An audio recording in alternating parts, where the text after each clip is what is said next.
পরাণের পাখি দেলাওয়ার হোসাইন সাইদি রহমতুল্লাহ আলাইহি, ওনারে সারা জীবন বিভিন্ন রকমের উল্টাপাল্টা জিনিস দিয়ে সারা জীবন দেখতাম জেলের ভেতরে দুর্বল, উনি তো শক্ত মানুষ কিন্তু দুর্বল করে ফেলেছিল। এরপরে ওনার আবার ডায়াবেটিস, শেষে দেখলেন না ইঞ্জেকশন দিয়ে মেরে ফেললেন। অনেকে বলেন না উনি মরে গেছে, কে মরে গেছে?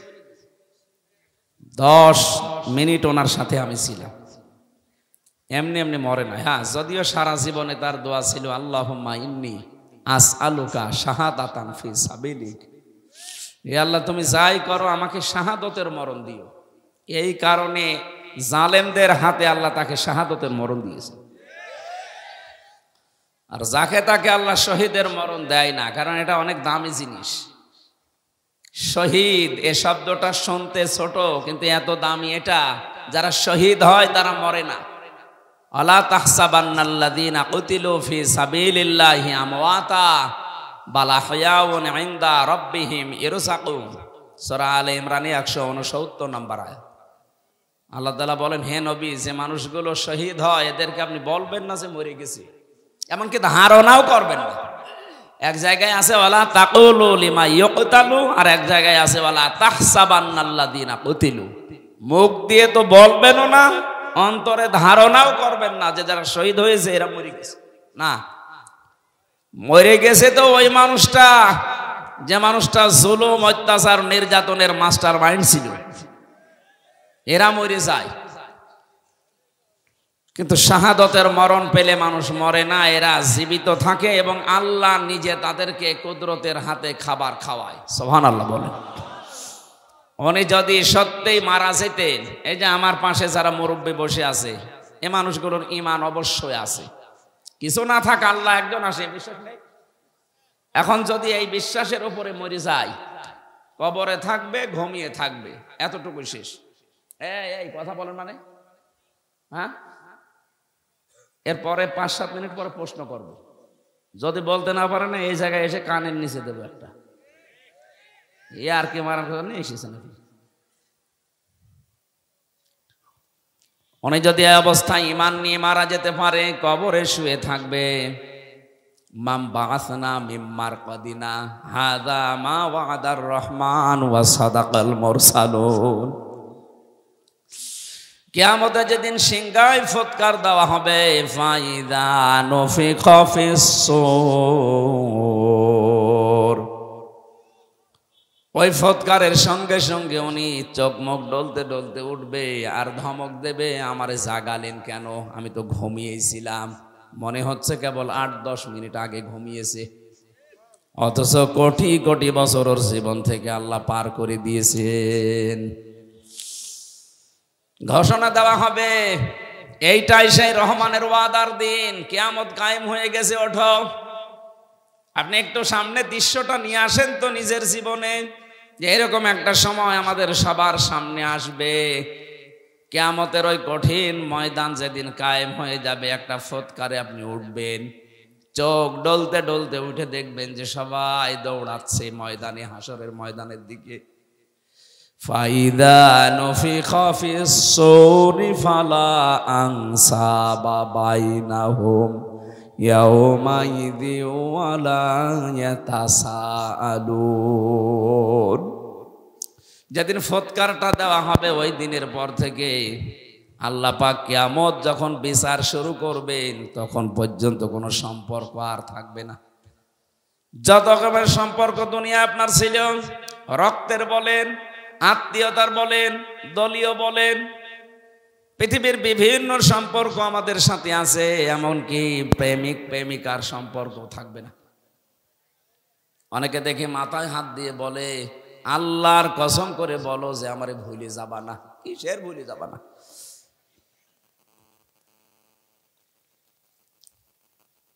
যত রকমের সম্পর্ক আল্লাহ বলেন নসব আনসব, বহু বচন দিলাম, একটাও থাকবে না, সব কাট হয়ে যাবে। ইয়াউমাইযি ওয়ালা ইয়াতাসাআলুন। এমনকি পৃথিবীতে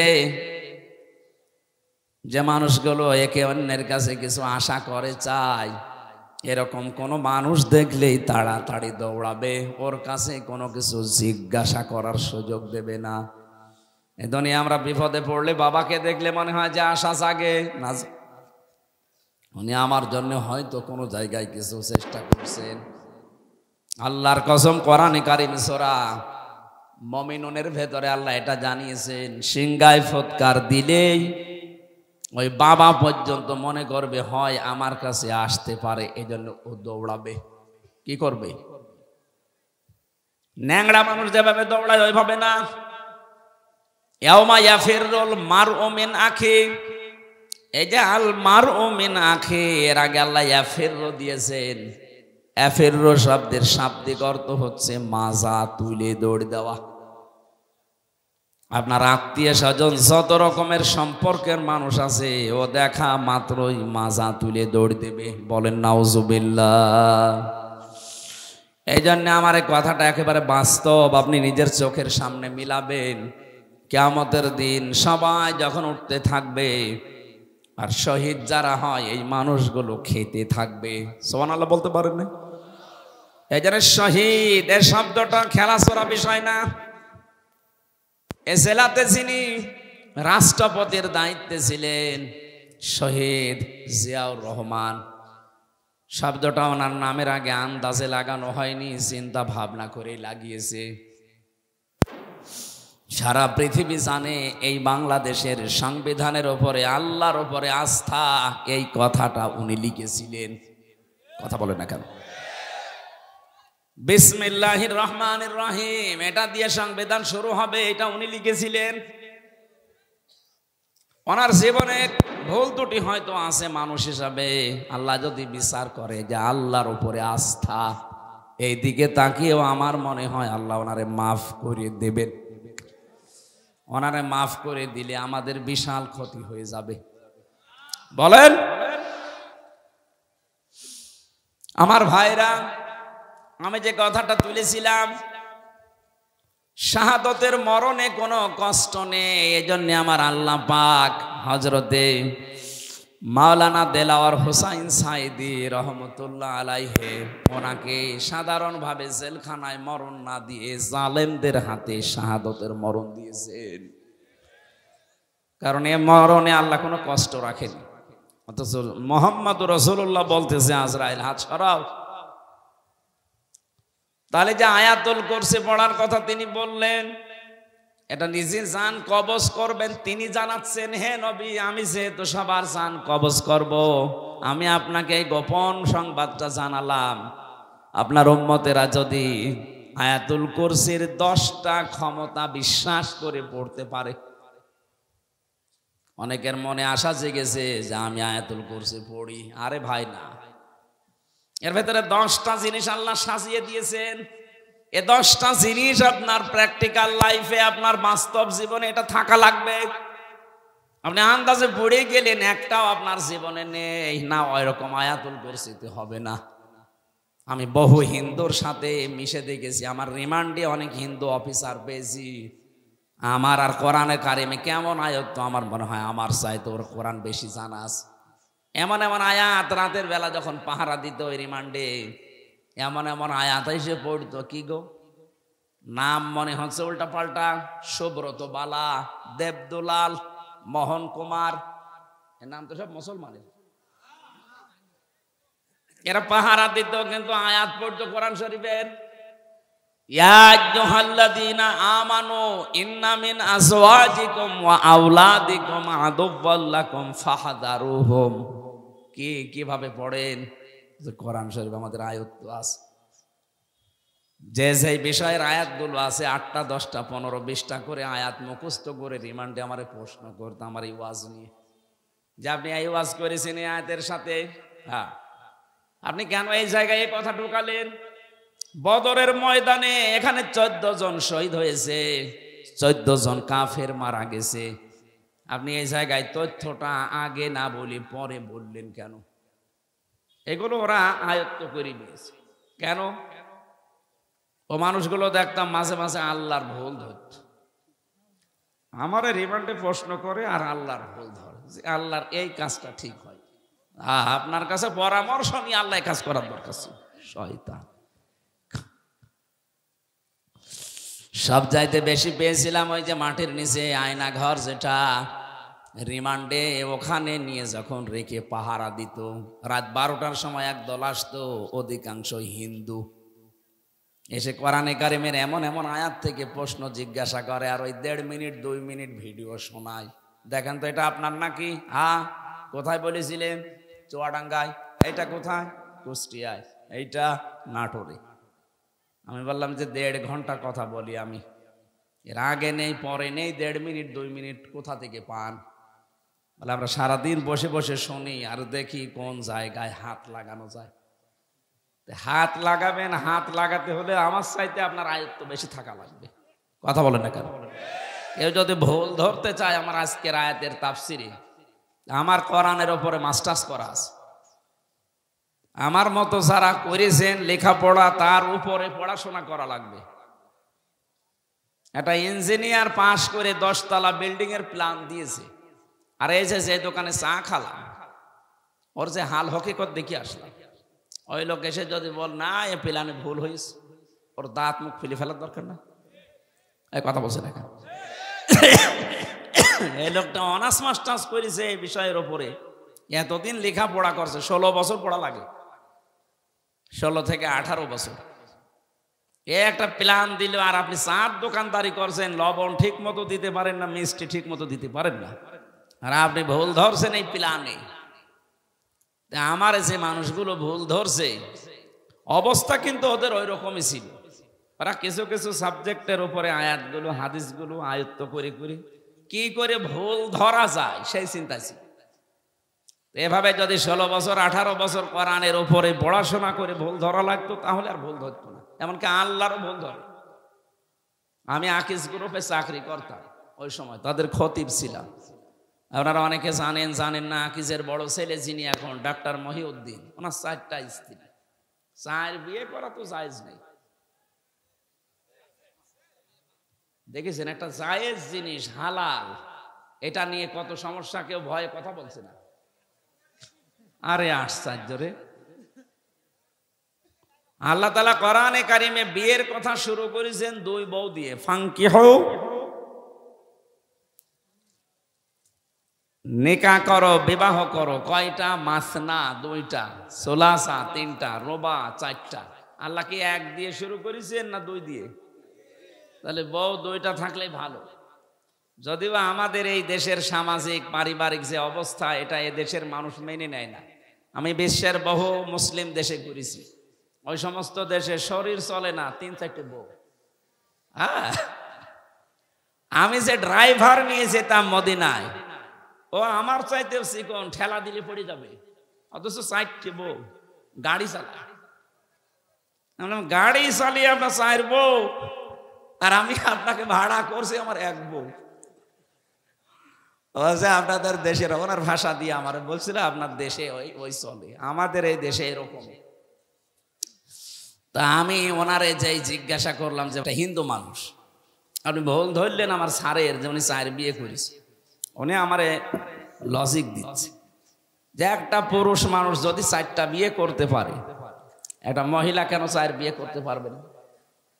মহিলা পারবে না কারণ এক মহিলার পেটে যদি 4 জনের বীর্য যায় আর সন্তান যদি হয়, তো কারে বাপ বলে ডাকবে? এটা তো আমি বললাম, আমার জবাব দিচ্ছে আর একটা, হ্যাঁ বাপ বলে ডাকারও সিস্টেম আছে। এই সন্তান হবার পরে ডিএনএ টেস্ট করবে, এইভাবে বলছে যে ডিএনএ টেস্ট করে দেখবে যে এটা কোনটার জিনিস, তাহলে সেইটারে বাবা বলবে। এই তো যুক্তি ঠিক আছে, কিন্তু এই যে একটা জন্ম দিলে না 1 বাবার হয়, 4টা দিলে তো জারজ হয়ে যাবে। কোরআনে কারিমের যে আয়াতগুলো, ওরা আমাদের চাইতে, আমরা তো খালি পড়ছি, এই যে 10টা ক্ষমতার কথা বলছি এমনি না, আমরা পড়ছি ওই মানুষগুলো 10টা ক্ষমতা জেনে পড়তো, কিন্তু বিশ্বাস করতো না। আল্লাহ যে সব কিছুর উপরে ক্ষমতা রাখে এটাও বিশ্বাস করে না, কিন্তু আল্লাহর ক্ষমতা আছে এটাও পড়ে। আল্লাহু লা ইলাহা ইল্লা হুয়াল হাইয়ুল কাইয়্যুম, তিনি চিরঞ্জীব, তিনি চিরস্থায়ী। লা তাখুযুহু সিনাতুন ওয়ালা নাওম, তিনি ঘুমান্ত না, ঘুমের ঝিমকিও তার আসে না। এ পর্যন্ত ওরা পড়ে। তো এর ভেতরে 4টা ক্ষমতার কথা অলরেডি চলে গেছে। সুবহানাল্লাহ বলতে পারেন নাই? কয়টা? এই যে পর্যন্ত পড়লাম, এর ভেতরে 4টা ক্ষমতার কথা আল্লাহর চলে গেছে। উনি চিরঞ্জীব, উনি চিরস্থায়ী। আজ কত মানুষের মারা যাওয়ার পরে চিরঞ্জীব লিখে দিচ্ছে, চিরঞ্জীব মুজিব, নাউজুবিল্লাহ। এ শব্দটা দুনিয়ায় কারো নামে লাগানো জায়েজ নেই। উনি কি মুজিবকে আল হাই ছিল যে চিরঞ্জীব হয়ে গেছে? একজন শুধু চিরঞ্জীব, যার কোনো মরণ নেই। কে বলেন তো? আরো জোরে বলেন। সুতরাং যারা বিভিন্ন জায়গায় এরকম মূর্তি বানিয়ে, ভাস্কর্য বানিয়ে লিখে দিয়েছেন চিরঞ্জীব মুজিব, এটা কোরআনে আয়াতুল কুরসির সাথে সাংঘর্ষিক। কেউ যদি বিশ্বাস করে লেখেন, আপনার ঈমান চলে গেছে। এরপরে যে একটা একটা করে ক্ষমতার কথা আছে, আমি একটু টাচ দেই। যারা আয়াতুল কুরসি পড়লে আজরাইলের হাত থেকে, কষ্টের হাত থেকে বেঁচে যাবেন, উনি যেহেতু নিজে জানিয়েছে আজরাইল, আপনি এই 10টা ক্ষমতা বিশ্বাস করে আপনার জীবনে মিলাবেন, দেখবেন যে আসলে মেলে কিনা। 1 নম্বরে সব কিছুর উপরে ক্ষমতা কার? আরো জোরে। কিন্তু আমরা অনেকেই বিশ্বাস করি, বগুড়াতেও আছে, ক্ষমতার উৎস এরা বলে জনগণ। না, এটা আয়াতুল কুরসির সাথে যায় না। আপনি যদি এই বিশ্বাস করে থাকেন যে ক্ষমতার উৎস জনগণ, আর আপনি আয়াতুল কুরসি পড়েন, আপনার কথার সাথে আপনার বিশ্বাসের মিল নেই। এই কথা বললেন না কেন? আজরাইলের এই কষ্টের হাত থেকে আপনি বাঁচতে পারবেন? বলেন বলেন। আরে ভাই, আপনাকে আমি বাঁচাতে চাই। আপনারও কবরে যাওয়া লাগবে, আমারও ওই মরণের সামনে সামনে যন্ত্রণা আসতেছে। এটা তো আমি বানিয়ে বলছি না। সূরা নাহাল 14 নম্বর পারা 9 নম্বর পৃষ্ঠা 9 নম্বর লাইনের 32 নম্বর আয়াতের তাফসীর বাড়ি যে মিলাবেন। মরণের বিছানায় যখন আছাড় দিয়ে পড়বেন, আল্লাহ তাআলা বলেন, আল্লাযীনা তাতাওয়াফফাহুমুল মালাইকাতু তাজ্জিবিনা ইয়াকুলুনা সালামুন আলাইকুম উদখুলুল জান্নাতা বিমা কুনতুম তা'মালুন। বলেন আল্লাহু আকবার। এখানে আলেম যারা আছে তাদেরকে বলছি, এবার এখানে কয়েকটা গুরুত্বপূর্ণ শব্দ আমি পড়লাম। 1 নম্বরে তাজ্জিবিনা। আল্লাহ পাক বলেন, হামজা যখন বিছানায় পড়বে আষাঢ় দিয়ে, মউতের ওই বিছানায়, ফেরেশতারা আগে আসবে। যদি তোমার জানটা পবিত্র হয়ে থাকে, যে তাজ্জিবিনা, তাজ্জিবিন মানে শুধু এই পোশাক আশাক পবিত্র না, শুধু শরীর পবিত্র না, তাজ্জিবিন মানে চিন্তা, চেতনা, বিশ্বাস, এগুলোর পবিত্রতা না। আপনি পবিত্র হতে হলে আপনার চিন্তা পরিষ্কার করা লাগবে, আপনার ভাবনা, আপনার বিশ্বাস, আপনার আকীদা, আপনার কর্মজীবন, আপনার ব্যবসা বাণিজ্য, অর্থনীতি, এগুলো পবিত্র করা লাগবে, পরিষ্কার করা লাগবে, সাফ করা লাগবে।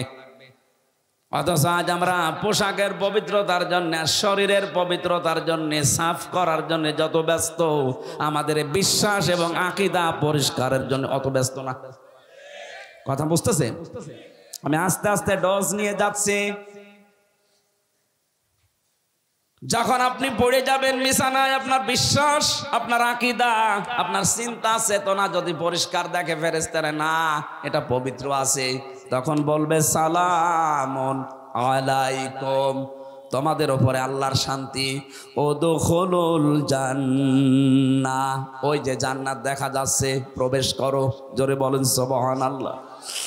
আমাদের জীবনে এরকম একটা মুহূর্ত আসুক, আমরা চাই না? বলেন বলেন বলেন। এজন্য আয়াতুল কুরসি পড়লে আজরাইল আর কিছু বলবে না, বিষয়টা এমন না। 10টা ক্ষমতা বিশ্বাস করে তারপরে পড়া লাগবে। আল্লাহ আমাদেরকে এইভাবে পড়ে আজরাইলের হাত থেকে বেঁচে যাওয়ার তৌফিক দেন, বলেন আমিন।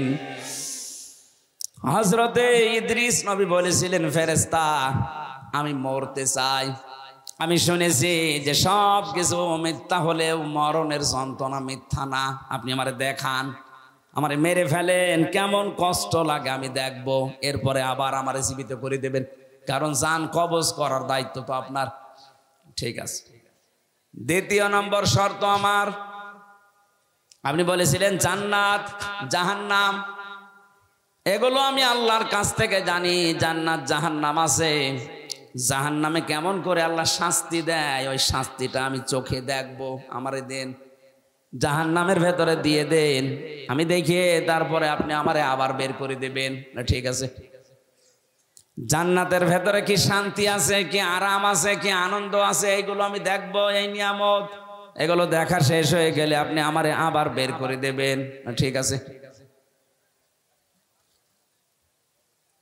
মরণের যন্ত্রণার এই কথা বলার পর ফেরেশতা আজরাইল আল্লাহকে বলেছিলেন, রব্বুল আলামিন গিয়েছিলাম তো ভালো জায়গায় নবী মনে করে, কিন্তু এই লোকটা তো ভেজাল, ও মরতে চায়। আল্লাহ পাক বলেন, আমার বান্দা যখন আকাঙ্ক্ষা করেছে ঠিক আছে কাজ করো। মেরে ফেললেন, আবার জীবিত করে দিলেন। আমি তাফসিরের ভাষায় হাদিসটা পড়তে গিয়ে দেখেছি এই যে হযরতে ইদ্রিস নবী কিন্তু শক করে মৃত্যুবরণ করেছিলেন। কি করে বলেন বলেন? শকের মরণ কেমন হয় দেখি, মৃত্যুর যন্ত্রণাটা। হযরতে ইদ্রিস নবী পরবর্তীতে দুনিয়ার মানুষকে জানিয়েছে, তোমরা জানো এই যে শক করে যে মরতে গেলাম, শকের এই মরণে কেমন কষ্ট হয়েছে। জীবিত ছাগলকে জিন্দা অবস্থায় চামড়া খুলে লবণ দিলে যেরকম লাগে, আমার ওইরকম লাগছিল। ও বগুড়াবাসী, শকের মরণে যদি এই হয়, আমরা যারা মরতে রাজি না তাদের কিছুই হবে না। তারপরও তো তিনি একজন নবী। ঠিক আছে, আপনি আমারে নিয়ে চলেন জাহান্নামে। জাহান্নাম আমি দেখতে চাই কেমন করে আল্লাহ শাস্তি দিচ্ছে। দেখালেন জাহান্নাম ঘর ঘর করে আবার বের করে নিয়ে আসলেন, নিয়ে যান আমারে জান্নাতে। জান্নাতের ভেতরে প্রবেশ করিয়ে সব দেখাচ্ছে, সব শেষ হয়ে গেছে। বলছে কি এবার চলেন। হযরত ইদ্রিস নবী ডাক দিয়ে বলে, আল্লাহর ফেরেশতা চলে যাও। আমি যাব না। কেন? কারণ আমি আল্লাহর বাণী এটা জানি, খালিদিনা ফিহা লা ইয়াবগুনা আনহা হিওয়ালা। কোন মানুষ যদি জান্নাতে একবার যেতে পারে, আল্লাহ কোনদিন তাকে বের করে দেবে না, আর সে বের হতেও চাইবে না। আল্লাহ যখন বলেছে যে বের করে দেবে না, আমি তো চাই না বের হতে, তুমি ডিস্টার্ব করো কেন? চলে যাও। আজরাইল আলাইহিস সালাম বলছে, আল্লাহ তোমার নবী ইদ্রিস তো খুব চালাক। আল্লাহ বলেন, ফিরে আসো, আমার নবী ইদ্রিসের কপালে আমি এইটাই লিখেছিলাম। বলেন সুবহানাল্লাহ। আমি শুধু আলহামদুলিল্লাহ সুবহানাল্লাহ বলার জন্য আপনাকে এখানে বসিয়ে রেখেছি তা না। এখানে শিক্ষা কি পেলাম? হযরত ইদ্রিস নবী কিন্তু যে কোনো কায়দায় জান্নাতে গেছে। কথা বলে না কেন? ওনাকে আল্লাহ বের করে দিয়েছে, আর উনি বের হতে চাচ্ছে। নবীজির কথা অনুযায়ী এটা যদি জান্নাতের বাগান হয়, বিশ্বাস আমাদের আছে না নেই? তাহলে এখান থেকে আমার আল্লাহ আপনাকে বের করে দিচ্ছে, আপনি বের হয়ে যাবেন। এখন যেটা চলে যাবে মনে হবে ও জান্নাত ভালো লাগছে না, এবার যান চলে যান। ওই যে চলে যাচ্ছে, যান যান যান তাড়াতাড়ি যান। আপনি জাহান্নামে যাবেন, জান্নাত ভালো লাগছে না, চলে যান যান। যারা এই ময়দানে এসে সত্যি জান্নাত মনে করে আমরা বসে আছি, যদিও জান্নাতের ভেতরে এরকম পচা লাইট থাকবে না, এরকম লাইট থাকবে, কয়েকটা সামিয়ানা দিয়ে ঘিরে দেবে নাকি। হাদিস হচ্ছে যাকে সর্বনিম্ন জান্নাত দেওয়া হবে তামাম দুনিয়ার 10 দুনিয়ার সমান। আজ যারা জমি জায়গা হয় না, খালি মানুষের আত্মসাৎ করে, তাদের কত জমি লাগবে, এরকম দুনিয়া 10টা বানিয়ে দেবে। জোরে বলেন আল্লাহু আকবার। এই জন্যে আল্লাহ রসুলের প্রতি যাদের বিশ্বাস আছে, এ দুনিয়া তাদের কাছে তুচ্ছ মনে হয়। আমরা হয়তো ওই পর্যায়ে পৌঁছাতে পারিনি, তাই যার হালকা পাতলাও পৌঁছিয়ে গেছে, শুধু বাংলাদেশ না তামাম দুনিয়াও তার কাছে মশার ঠ্যাঙের মতো মনে হয়। কারণ তামাম দুনিয়া না, এরকম 10টা দুনিয়া আল্লাহ তার ইমানের কারণে তাকে জান্নাতে দান করবেন। আল্লাহ যেন আমাদের এরকম একটা পরিবেশ দেন, বলেন আমিন। দরুদ আর সালাম পাঠ করার মাধ্যমে আমরা কোরআনে কারিমের একটা আয়াত পড়েছি, সূরা নিসা। কোন সূরা? আজকের আলোচনার বিষয় হচ্ছে অধিকার। এই জিনিস থেকে আমরা প্রায় 53 বছরই কম বেশি বঞ্চিত আছি। অধিকার থেকে আমরা বঞ্চিত না? হযরতে মুআজ ইবনে জাবাল রাদিয়াল্লাহু তাআলা আনহু ইয়ামেনের গভর্নর হয়ে তাকে যখন আল্লাহর নবী পাঠাচ্ছিলেন, ডাক দিয়ে বললেন, মুআজ, আল্লাহর উপরে তোমার যে অধিকার, তোমার উপরে যে আল্লাহর অধিকার তুমি কি জানো? বলছে, না, আপনি ভালো জানেন। নবীজি বললেন, তোমার উপরে আল্লাহর হক হচ্ছে তুমি আল্লাহর একনিষ্ঠভাবে গোলামি করবে, ইবাদত করবে। আর আল্লাহ পাক তোমার উপরে, তোমার আল্লাহর উপরে হক হচ্ছে আল্লাহ পাক দয়া করে তোমারে মাফ করে জান্নাতে দিয়ে দেবে। এজন্য আমার উপরে আল্লাহর কিছু হক আছে। মাওলানা আব্দুল বারী সাহেব বলল, হয়তো আমি একটু আঁচ পেয়েছিলাম, তো ঘুমিয়েছিলাম, যখন উঠলাম দেখলাম এই আয়াতগুলো পড়ছিল। বাবার স্ফলিঙ্গ দিয়ে দ্রুত গতিতে যে পানিটা বের হয়ে যায়, না পাক পানি দিয়ে মায়ের রেহেমের ভেতরে আল্লাহ পাক মানুষকে আস্তে আস্তে তৈরি করতে থাকেন। সুম্মা খলাকনান নুতফাতা আলাকাতান ফাখলাকনাল আলাকাতা মুদগাতান ফাখলাকনাল মুদগাতা ইযামা ফাকাসাউনাল ইযামা লাহমা। জোরে বলেন সুবহানাল্লাহ। আল্লাহ পাক বলেন, এই যে নুতফা, মুদগা, আলাক আস্তে আস্তে করে রূপান্তর করি 40 দিনে 40 দিনে 40 দিনে। আলাক শব্দের শাব্দিক অর্থ হচ্ছে যোগ। কি বললাম? এই যে পানির নিচে যেগুলো থাকে মানুষের শরীরের সাথে লেগে যায়, মায়ের জরায়ুর ভেতরে দেওয়ালের সাথে ঠিক 40 দিন আমরা এইভাবে যোগের মতো ঝুলিয়েছিলাম। এখান থেকে আস্তে আস্তে চর্বি, চামড়া, গোশত এগুলো দিয়ে দিয়ে আমার আল্লাহ মানুষ বানিয়েছেন। রক্তের প্রবাহমান ধারা তৈরি করেছেন শরীরের ভেতরে, একটা আলাদা আকৃতি দিয়েছেন আমাদেরকে তিনি নিজে। এই যে ফেরেশতাদের দেখতে পাচ্ছেন এই বডিটা, এটা ফেরেশতারা বানিয়েছে। আর এই যে আকৃতি যেটা মুখ, এর ভেতরে আল্লাহ 5টা ইন্দ্রিয় শক্তি দিয়ে আল্লাহ নিজে বানিয়েছেন। বলেন সুবহানাল্লাহ। এ মাথার ভেতরে জিনিস আছে কয়টা? বলেন বলেন।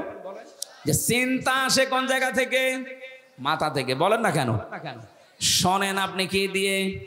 কান দিয়ে। কথা বলেন, নিঃশ্বাস নিচ্ছেন, দেখছেন আপনি চোখ দিয়ে। 5টা ইন্দ্রিয় শক্তি গুরুত্বপূর্ণ, এগুলো সব এই মাথা কেন্দ্রিক। আল্লাহ এই জন্য নিজে এটা তার হাত দিয়ে বানিয়েছেন। লাকাদ খালাকনাল ইনসানা ফি আহসানি তাকওয়িম। অবশ্যই আমি সব চাইতে সুন্দর আকৃতি দিয়ে বানিয়েছি মানুষকে। কে বলছেন? আরো জোরে বলেন। এত সুন্দর করে আমি মানুষ বানালাম। পৃথিবীর একটাই সৃষ্টি, এই যে কাবা শরীফ, যদিও কালো গিলাপ দিয়ে ঢেকে রাখা আছে। দুনিয়ায় কত কিছু তো কালো দেখি আমরা। এই যে ভমর কালো, কোনো মানুষ একবার ভমর দেখে আর একবার তাকাতে মনে বলে আমি পাইনি। কথা বলছেন না কেন? পেঁচা, বাদর, চামচিকা, এরা নিজেরা তো কালো, আবার কালো জিনিসেরা ভালোবাসে, অন্ধকার।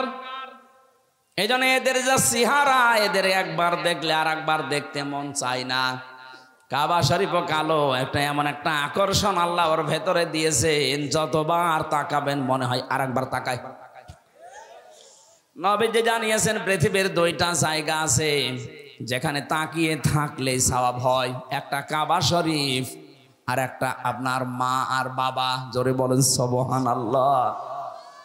মায়ের দিকে, বাবার দিকে কেউ যদি মহব্বতের নজরে তাকিয়ে থাকে, একটা নফল হজের সওয়াব হয়ে যায়। সাহাবী বললেন, হে নবী, আমি যদি 100 বার তাকাই? বিশ্ব নবী বলেন, মা বাবার দিকে 100 বারও যদি কেউ তাকায়, 100 বারই নফল হজের সওয়াব হবে। অথচ কয়েকদিন আগে যে রংপুরের নীলফামারী, কিশোরগঞ্জ একটা থানা আছে, ওখানে যেয়ে দেখলাম বৃদ্ধাশ্রমে এই লাইনে আর এই লাইনে কত মা বাবা বসে চোখের পানিগুলো ফেলছে।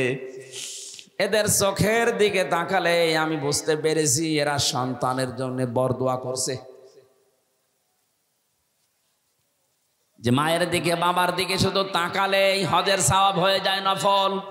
অথচ ওরাও তো কোনো মা বাবার সন্তান ওদেরও আছে, ওরা রেখে এসেছে নিজের ইচ্ছা করে ওই বৃদ্ধাশ্রমে।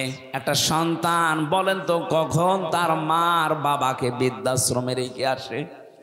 আমার যতটুকু মায়া মহব্বত ইমান আছে আমার দ্বারা সম্ভব না। যদি আমার বউ ছেলে মেয়ে সব ছেড়ে দেওয়া লাগে, তাও আমার মার বাবাকে বৃদ্ধাশ্রমে রেখে আসা সম্ভব না আমার ইমানে। তো ওরা তো রেখে এসেছে, কথা বলে না কেন? ওরা রেখে এসেছে কোন কারণে? ওদের পেছনে কোনো কারণ আছে। আমি একবার রাঙ্গামাটি গিয়েছিলাম, লংগদু থানা, ওখানে একটা বৃদ্ধাশ্রম আছে। বললাম আমারে নিয়ে চলেন তো দেখি আসি। যে দেখি একটা লোক কলেজের প্রফেসর কাঁদতেছে। কি আপনি কি হয়েছে? বলছে আমার মা। আর মায়ের কাছে একটু দাঁড়ালাম, দেখি কি বলে। মৃত্যু সজ্জায় ডাক দিয়ে বলছে, ওই আমার সন্তান, আমি যখন মারা যাব আমার মাথার ওপরে যে ফ্যান ঘুরছে এই ফ্যানটা তুই পাল্টিয়ে দিবি, নতুন ফ্যান লাগিয়ে দিবি আমি মরে গেলে। ছেলে কৌতূহল নিয়ে বলছে, মা তুমি তো মরেই যাবে, মরে গেলে আবার ফ্যান কি হবে? মা বলছে দরকার আছে, কারণ তুই আমার সাথে যা করলি আমার মন ডেকে বলছে তোর সন্তানও তোকে এখানে কিছুদিন পরে রেখে যাবে। কথা বলেন না কেন? গতকালকে পেপারে এসেছে ঢাকা বিশ্ববিদ্যালয়ের একজন অধ্যাপক, দুইটা ছেলে, একটা মেয়ে, একটা আমেরিকায় থাকে, একটা লন্ডনে থাকে, আর একটা অস্ট্রেলিয়ায় থাকে। তিনজনই প্রতিষ্ঠিত। ওর বউ মারা গেছে। ওই তিন ভাই বোন মিলে সিদ্ধান্ত নিয়ে বাবাকে রেখে গেছে বৃদ্ধাশ্রমে। অথচ তো সে নিজে বলছে আমার ঢাকায় ফ্ল্যাট ছিল তিনটা। আমার বড় ছেলে চালাকি করে ফ্ল্যাটগুলো সব লিখে তার নিজের অ্যাকাউন্টে টাকা নিয়ে নিয়েছে। আজ আমার যেহেতু কিছু নেই, মেয়েটা আছে অস্ট্রেলিয়ায়, আর ছেলে দুইটা কেউ লন্ডনে কেউ আমেরিকায়। তাদের অভাব নেই, কিন্তু এই মানুষগুলোর পাশে একটা ঘর আমার জন্য হয়নি যে একটা রুমে আমি থাকবো। যেই কয়টা ছেলে আর মেয়ে এরা আমাকে এদের বর কারণে শেষ পর্যন্ত এই বৃদ্ধাশ্রমে রেখে গেছে। 3 বছর পরে পরে নাকি একটা চিঠি লিখে বাবার কাছে, অথচ লোকটা ঢাকা বিশ্ববিদ্যালয়ের শিক্ষক ছিল। অনেক দেখলাম কথা বলতে বলতে মরে গেল। এ লোকটা হাও মাও করে কাঁদছে। আমারে বলছো হুজুর আপনি দাঁড়িয়ে আছেন দেখলেন, আপনি আমার উপরে আবার খারাপ ধারণা করেন না। এ দোষ আমার না, এই দোষ আমার বোর। আমার দুইটা ছেলে মেয়ে আছে, তাদের দিকে তাকিয়ে আমার বউকে আমি তালাকও দিতে পারি না। আজ 3 মাস আগে আমি এখানে রেখে গিয়েছিলাম আমার মাকে। দাঁড়িয়ে নিয়ে বড় ঝামেলায় পড়েছিলাম। বারবার আমার বউ আমার তাকিদ দেয় যে এই বুড়ি যদি থাকে আমি তোমার ভাত আর খাবো না। কি করবো? ছেলে মেয়ের দিকে তাকিয়ে বাধ্য হয়ে মাকে রেখে গিয়েছিলাম এখানে। বাবা আমার ওই ছোটবেলায় মারা গেছে। আমি একটা কলেজের অধ্যাপক, অথচ এখন কি হয়ে গেল দুনিয়া থেকে আমার আর নাম ধরে ডাকার মতো কেউ নেই। বগুড়াবাসী, আমি শুধু আবেগ নিয়ে বলছি তা না, আমি বাস্তবে দেখতে পাচ্ছি। রাঙ্গামাটি লংগদু থানার এই যে মাটা মারা গেল, কলেজের অধ্যাপক, এখানে বহু মানুষ ঠিক তার পরিবারের কাছে ওই রকমই। একটা বাবা 8টা 10টা 16 17 20 22 25টা ছেলে মেয়ে আমি দেখেছি। 25টা ছেলে মেয়েকে বাবা মানুষ করতে পারছে এক হাতে এক কাঁধে তুলে নিয়ে, অথচ 25টা ছেলে মেয়ে মিলেও একটা বাবা আর মাকে খাবার দিতে পারে না। শেষ পর্যন্ত 15 দিন বা 1 মাস করে পালাপালি করে নেয়। বগুড়াতে নেই। সিদ্ধান্ত নেওয়া লাগবে। আমার মা বাবাকে যদি আলাদা করতে কেউ চায় দুনিয়া থেকে, আমি দরকার হয় তারে আলাদা করে দেব। সম্মানিতা মা বোনেরা, আমি নিজে স্বামী, আল্লাহর কসম করে বলছি, আমি সহ যত স্বামী এখানে বসে আছে, কোন স্বামী কিন্তু মন থেকে চায় না যে আমার বিয়ের পরে আমার মা বাবা আলাদা হয়ে যাক। না, আমি যা খাবো আমার মা বাবা তাই খাক, আমি না খেয়ে থাকলে ওরা না খেয়ে থাক, তা আমার সাথে থাক। কথা বলে না কেন? এই পরিবেশটা আমরা অনেক জায়গায় দেখছি নষ্ট হয়ে গেছে। বিয়ে করার কিছুদিন পরেই সন্তান আর পেরে ওঠে না, শেষ পর্যন্ত এই মা বাবাকে হয় আলাদা করে দেয়, নাই বৃদ্ধাশ্রমে দিয়ে দেয়। কথা বলেন ঠিক কিনা? এই ছেলেটার পেছনে যে সবচাইতে বেশি ভূমিকা পালন করেছে এটা তার বউ, আর এই বউকে কোট বুদ্ধি দেয় ওখান থেকে এই বউর মা আর ওর বড় বোন, ওখান থেকে খালি ইনজেকশন পাঠায়। ওই আর কতদিন থাকবে একসাথে, আলাদা হয়ে যা, আরামে খেতে পারবি। আমি কি বেশি বলে ফেললাম?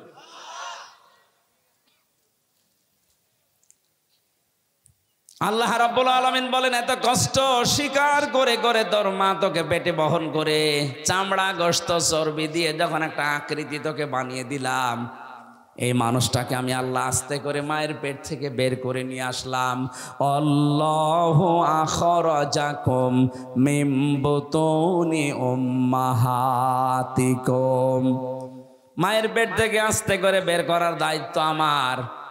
এই দায়িত্বটা এখন ডাক্তাররা পালন করছে, আল্লাহর উপরে এখন আর নেই। কথা বলেন না কেন? আজ 100টার প্রায় 95টা সিজার ছাড়া হচ্ছে না। প্রশ্ন আসতে পারে, তাহলে আপনারা কেন এই স্টেজে যারা বসে আছে এদের কি মা ছিল না, নাকি আকাশ থেকে পড়েছে? এ কথা বলছে না কেন? এদের মাকে তো সিজার করা লাগে নাই, অথচ আমাদেরটা এখন করা লাগছে।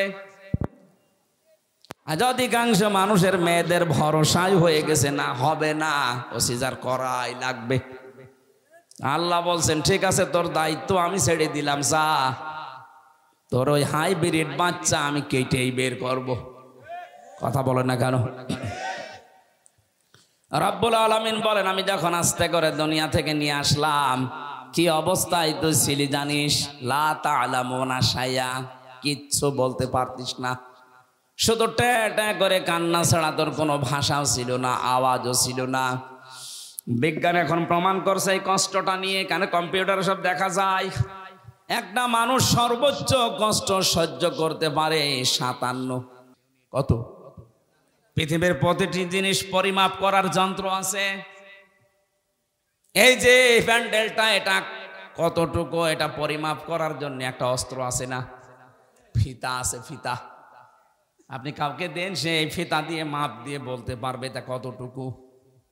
আপনি যদি এইরকম চাউল নিয়ে এসে বলেন এটা মেপে দেন, দাড়ি পাল্লা আছে। কথা বলেন না কেন? এই যে পানির বোতল আছে, এটা লিটার, সিসি, কেজি দিয়ে মাপা হয়।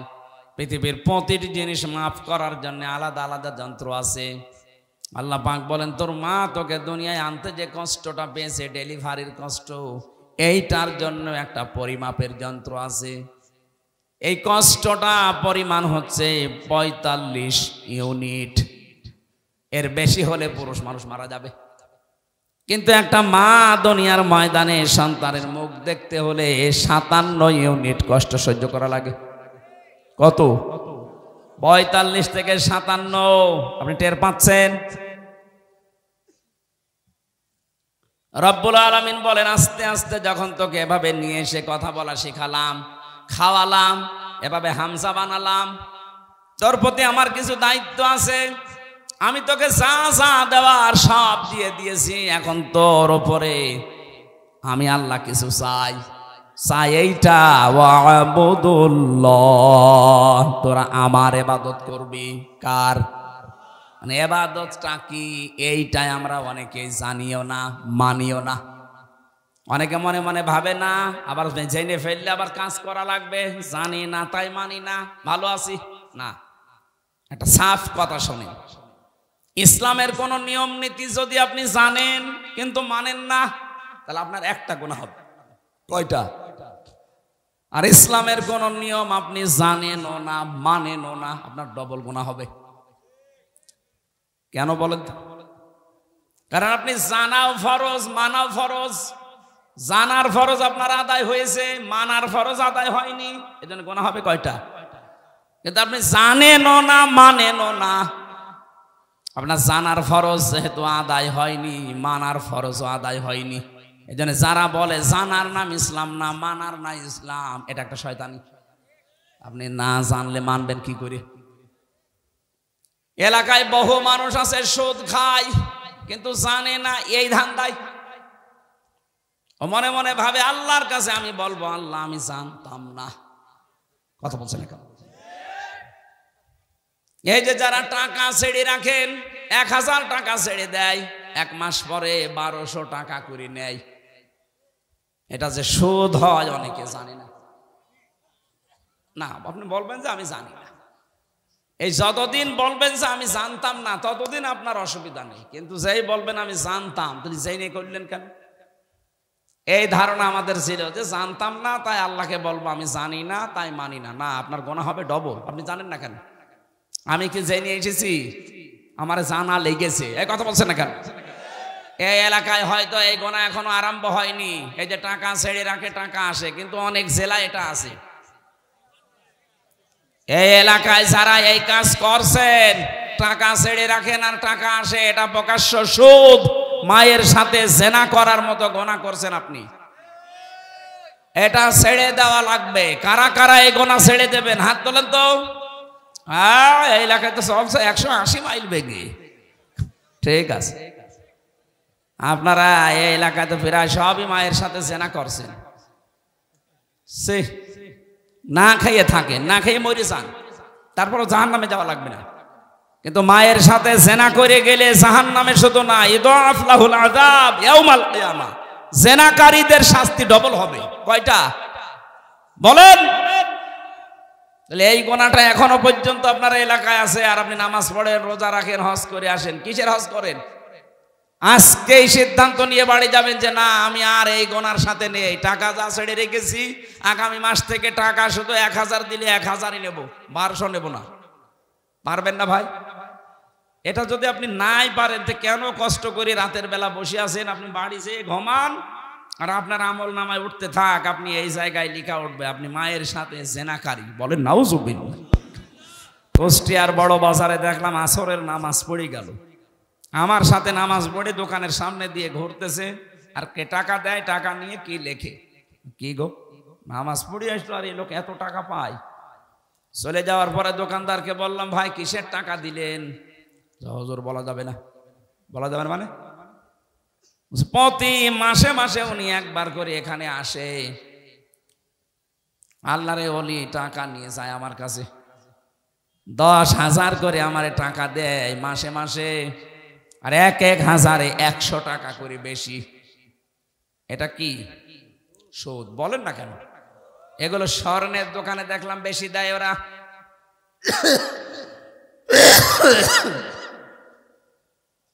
অনেকে চালাকি করে মনে করে গোনা যদি হয় ও টাকা এমন কায়দায় নামে নামে ছেড়ে দেবো যেন আমার নামে গোনা লিখা না হয়।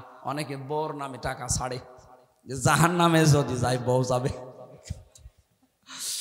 না ভাই, চালাকি করবেন না। আমি বলছি আপনি জানতেন না তাই মানতেন না, এ কথার কোনো ভিত্তি নেই। জানেন না কেন? এটা আপনার অপরাধ। এটা কি বলেন? বলেন। আপনার উপরে আল্লাহর হক এইটা যে নেই থেকে আপনাকে আব্দুল বারি আল্লাহ বানিয়েছে। আপনার প্রতি আল্লাহর কিছু হক আছে। আল্লাহর হক হচ্ছে আপনি তার ইবাদত করবেন এমন ভাবে। ইবাদত মানে শুধু নামাজ পড়বেন, রোজা রাখবেন আর কালো বোরকা পরবেন না। এই যে কথা বলছি, এ কথাটাও ইবাদত। এই কথা বলেন না কেন?